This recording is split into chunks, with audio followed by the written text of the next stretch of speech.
Tu n'arrives pas. Je t'invite. Hein. Bonsoir. C'est comment? Ça va. Il y a déjà l'enfant qui bien? veut pointer son nez. Il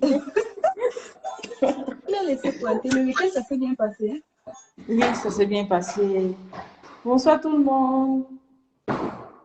Bonsoir, je vous présente la gloire de Dieu. Elle vient ici pour parler de ce sujet avec moi. Elle va intervenir, donner son point de vue. On va se débrouiller pour que ça ne soit pas trop banalisé ce sujet.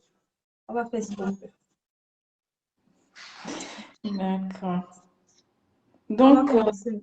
On va commencer maintenant. Je vais commencer par vous poser. Quand vous vous tutoyez ou bien vous vous voyez? Comme vous voulez. Hein. Toi, hein, je rentre dans le téléphone et je te tape. Et avec tes tutoyer. Bah, pour toi, Je rentre dans le téléphone et je te tape. Pour toi, qu'est-ce que la violence? Ma chérie, c'est toi qui m'invites, donc d'abord tu donnes ta définition. Bon, la violence, ça dépend. Ça dépend parce qu'il y a plusieurs niveaux de violence. Aujourd'hui, le fait que tu m'as raconté débutait d'une violence psychologique. Donc, lorsqu'on veut se centrer sur les faits dont tu parles aujourd'hui, selon moi, voilà, la violence, c'est l'usage d'une force, voilà, d'une force sur quelqu'un qui n'a pas la même force de frappe envers l'autre. C'est-à-dire, tu exerces une autorité de manière démesurée. Une autorité démesurée qui peut vraiment se manifester en violence, qui peut dégénérer jusqu'à la violence, voilà. Maintenant, si c'est violence physique ou si c'est violence psychologique, mais c'est une autorité mal exercée, voilà. Un abus. D'accord. Et selon toi, cette violence, elle est d'un côté ou bien un homme ou une femme, ils peuvent le subir de la même manière, pardon? Bon, à vrai dire, nous avons vu plus de cas de femmes qui subissent la violence par rapport aux hommes qui subissent la violence. Mais cela ne veut nullement pas dire qu'il y a des hommes qui ne subissent pas de violence. Il y en a. Peut-être que ce sont des faits qui ne se passent pas tous les jours, ou même si ça se passe par orgueil masculin, on n'entend pas même trop parler, voilà. Mais oui, il y a des hommes aussi qui subissent la violence.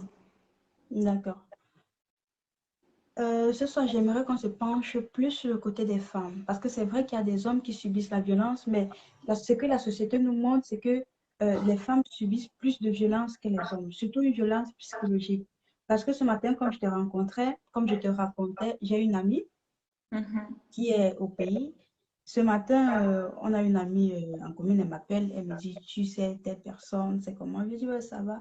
Elle me dit, elle s'est suicidée. Et moi, je lui réponds, pourquoi? Pourquoi elle s'est suicidée? Elle me dit, apparemment, ça vient de la violence qu'elle subissait à la maison. Ma première question était, pourquoi le suicide? Pourquoi elle en parlé? C'était la première fois. Qu'est-ce qui s'est passé? On me dit non. Elle a juste laissé une lettre en disant qu'elle n'en peut plus de ce qui s'est passé.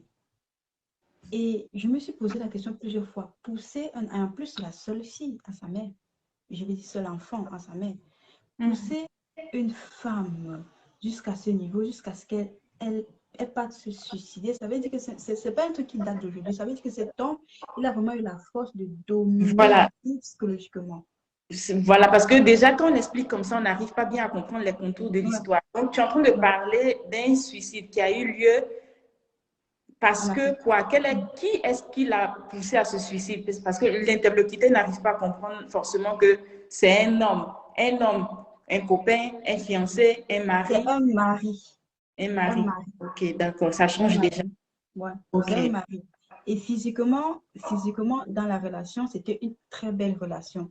Tu vois, ce genre de relation qu'on a envie, ce genre de relation qu'on Par le veut. dehors, oui. Ouais, par le dire physiquement, c'est qu'on voyait, quoi. C'est que une relation qu'on en veut, tout le monde veut être à sa place. Mais au contraire, on ne savait pas ce que cette fille vivait dedans. Et je peux pas, je sais non plus entrer trop dans le sujet parce que je sais qu'elle elle m'en a parlé une seule fois, mais j'ai cru que bon, les disputes de couple, ça peut passer.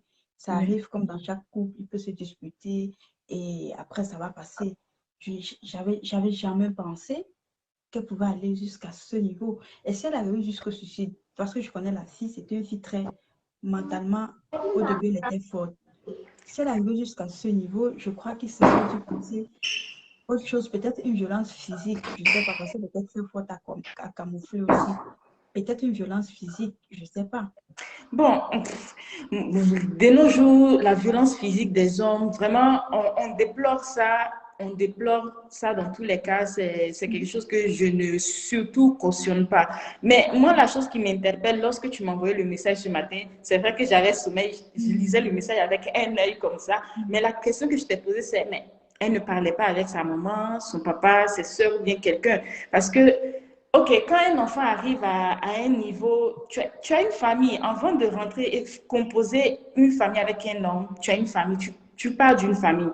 Donc, ça veut dire que tes parents ont suffisamment fait confiance à un homme pour te laisser et engager toute ta vie entre les mains d'un homme. Maintenant, les parents qui t'ont mis entre les mains d'un homme, quand ça ne va pas, il faut aller les revoir. Donc, moi, la question que je me Ouais, suis à posée, la c'est base, c'est ça. le rôle des parents dans ce genre de situation. Quel est le rôle des parents? C'est de protéger, Je bien sens que sûr, les enfants l'enfant. sont là. Ouais, je sais. Quand on entend, c'est de protéger les enfants, vraiment, le rôle des parents. Mais à un certain niveau, comme tout le monde, comme toute victime, je crois que c'est pas facile. C'est pas facile d'aller dire à sa mère, la seule personne qui nous reste, surtout si on protège notre mère. C'est pas facile d'aller dire, maman, tu vois, il me frappe. En plus, c'est un truc psychologique, tu vois, c'est pas facile à, si physiquement, comme on dit souvent, si physiquement on te voit bien, on te voit belle, on te voit physiquement, tout va. Donc, c'est pas facile d'expliquer quelque chose qui vient psychologiquement à quelqu'un. Ça, c'est aussi un piège. Bon, Et je crois que c'est ce qui a dû se passer. moi, je pense que c'est vrai que c'est pas facile hein, de venir vers sa mère ou vers son père et lui expliquer que tu es en train de vivre des troubles au niveau d'un mariage. Parce que, comme tu l'as si bien dit, ce n'est pas une relation de copinage, mais c'était même un mariage. Mais Ouais. ça veut dire que le mal, il est bien antécédent. Parce que si, par exemple, elle avait une relation fusionnelle et assez ouverte avec les siens, elle allait sûrement trouver le moyen de venir leur exprimer leur mal. Peut-être que, bon, nous, on n'est pas là-bas et on ne sait pas qu'est-ce qui s'est passé. Il se peut qu'elle elle a effectivement présenté son problème aux siens et les siens n'ont pas réagi. Ça, on ne sait pas. Ouais. Parce que je ne sais pas. Mais au cas où, en supposant qu'elle n'a pas pu parler à ses parents, ça veut dire que le problème même remonte depuis la maison parentale. Parce que dans une famille où surtout une fille n'arrive pas à exprimer, au moins à sa mère, ses besoins ou bien ses frustrations, on ne dit pas que tout ce qui se passe dans le foyer doit être raconté, mais Elle doit raconter, mais quand même. il y a des faits d'urgence au moins qu'il faut essayer de partager à la famille quand tu sens que ton existence même est menacée. Peut-être pas physiquement, comme tu l'as si bien dit, mais psychologiquement, ça a été menacé psychologiquement et ça l'a poussé à endommager sa propre vie. Donc, moi, je ne vois pas pourquoi est-ce qu'elle n'a pas pu communiquer avec sa maman. Ça veut dire qu'il n'avait pas voilà, des relations aussi qui allaient leur permettre d'arriver à ce point. Bon, je regarde de mon point de vue parce que moi, j'ai pas mal de filles et donc, je ne crois pas vraiment, comme c'est Dieu qui fait les choses, mais je ne crois pas qu'une de mes filles peut arriver à un stade aussi critique et puis ne pas venir me solliciter. Ça dépend aussi de la mentalité de la mère. Peut-être que ta copine s'est dit que non, sa mère allait se sentir déshonorée si elle quittait le foyer. Ça, c'est aussi les mentalités qu'on a chez nous en Afrique, que quand tu quittes le foyer, le que dira-t-on, la famille qui va se Ouais. sentir déshonorée, peut-être aussi la pression du papa envers la maman. Bon, il y a beaucoup de facteurs, mais il y a, il y a plusieurs niveaux. Maintenant, on se concentre sur la violence que l'homme a fait à la femme, et ça, c'est une part. Mais en bas de cette violence faite à la femme par l'homme, il y a aussi le manque de support familial. Parce que la violence dégénère, parce que quelque part, la fille n'arrive pas à trouver un support où elle va replier et pouvoir, comment on dit, s'en sortir. Voilà, ça se sent aujourd'hui que les enfants ont décidé d'être très actifs. Mais, désolée. Mais je crois qu'à la base, vu que, je connais pas trop l'histoire de sa famille, mais à ce que je sache, c'était la seule fille, je vais dire seul enfant qui restait, et juste avec sa mère. Donc, à la base, elle n'avait plus de père, elle avait juste sa mère. Et moi, je crois que c'est vrai que en faisant ce geste, elle a très fait mal à tout le monde. Et un geste que je n'accepte pas, en fait, c'est pas, peu importe ce qui arrive, on ne doit pas arriver à ce niveau. Et Bien je crois sûr. que d'une part, elle voulait protéger un peu sa mère parce que je crois que sa mère dépendait totalement d'elle. Tu vois ce que je veux dire? Sa Mhm. mère dépendait totalement d'elle. En gros, en long et en large, en tout, c'est elle qui s'occupait de sa mère. Ça ne lui donne pas le droit de ne pas en parler avec la pauvre. Parce que ce qu'elle a fait maintenant, je ne crois pas que la femme elle va supporter. Mhm. Tout à fait. Tout à fait. Guarda, comme le disent les Italiens, c'est un sujet, on pourrait longuement parler, mais pour mieux en parler, il faudrait qu'on ait vraiment plus de données. Là, on est en train de parler vraiment de Vague. manière générique, non? Et Ouais. tu vois que même en parlant de manière générique, quelque part, on se rend compte que c'est le mal qu'on dit que l'homme la violence de cet homme l'a poussé à cela là. Il y a beaucoup de choses qu'on se pose aussi comme question. Bon, moi personnellement, je me poserais la question de savoir, mais qu'est-ce qui l'a même poussé à aller dans les bras d'un homme qui est comme ça? Bon, il est comme ça, on dit qu'au début, on ne connaît pas le vrai visage des gens et c'est quand on rentre qu'on voit le vrai visage des gens. Mais a priori, quand même, si tu es la seule fille de ta maman, dont la maman aussi, malheureusement, n'a plus de mari, bon, il y a des choses que maman t'enseigne te disant que, il y a des caractéristiques d'homme qu'il faut bien regarder et surtout ne pas mettre les pieds là-dedans. D'accord. Peut-être que tu peux faire l'erreur de mettre les pieds là-dedans. Tu vas peut-être faire 1 mois, 2 mois, 1 an même si tu veux. Mais après, tu vas te souvenir que quelque part, maman t'avait dit que, ma fille, mieux vaut être vivante, divorcée, qu'être dans cette situation. Ça dépend. Comme je dis, il y a plusieurs choses. Il y a le contexte.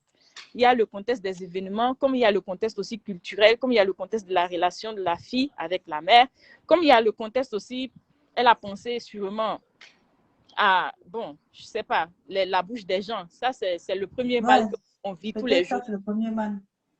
C'est le premier mal qu'on vit tous les jours. Beaucoup se laissent mourir juste parce que elles ne On veulent a peur pas. de ce qu'on va dire. Oui, et aussi parce que très souvent, quand tu exprimes que tu es en train de vivre, tu es en train de passer par des troubles au niveau du couple, très souvent, les gens ont tendance à aussi culpabiliser la femme, c'est-à-dire qu'elle ne fait pas assez bien son rôle de femme, elle a manqué à ceci, elle a manqué cela, qui a par conséquent engendré aussi les réactions de l'homme. Donc, ce n'est pas un petit travail, c'est un travail à abattre au niveau, pas seulement des hommes qui font du tort aux femmes, mais Mais il y en aussi a des femmes, au niveau hein. Il y des en a des familles. femmes qui en font, hein, je veux dire. C'est ce que j'ai dit, non, Ah, c'est pas seulement au niveau de ceux qui font la violence, mais c'est aussi au niveau du background familial, pour ne pas dire même de tout l'environnement culturel. Donc, c'est vraiment vaste à voir. d'accord. Merci beaucoup, ma belle. Mais derrière, Merci aujourd'hui, là, beaucoup. C'est j'ai intéressant. j'ai les actifs. Donc, Tes bébés, ils ne veulent pas te laisser. Il ne faut pas quitter, hein. mais J'essaie franchement, de mettre 16. franchement. J'essaie de Donc, mettre d'autres personnes, je n'arrive pas. d'accord. Il faut dire à la personne plutôt de se signaler sur le petit bouton Sergio, avec s'il te le plaît. truc vert là. Sergio, signale-toi, je vais te mettre, s'il te plaît. C'est plutôt lui qui doit appuyer là-dessus. OK. Demande à entrer dans le direct, si tu es là.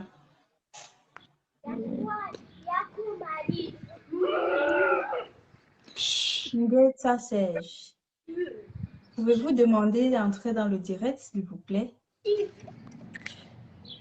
Non, mais à partir d'ici, je n'arrive pas à voir qui Moi, est qui est ma caméra. Donc, Serge, s'il te plaît, essaye de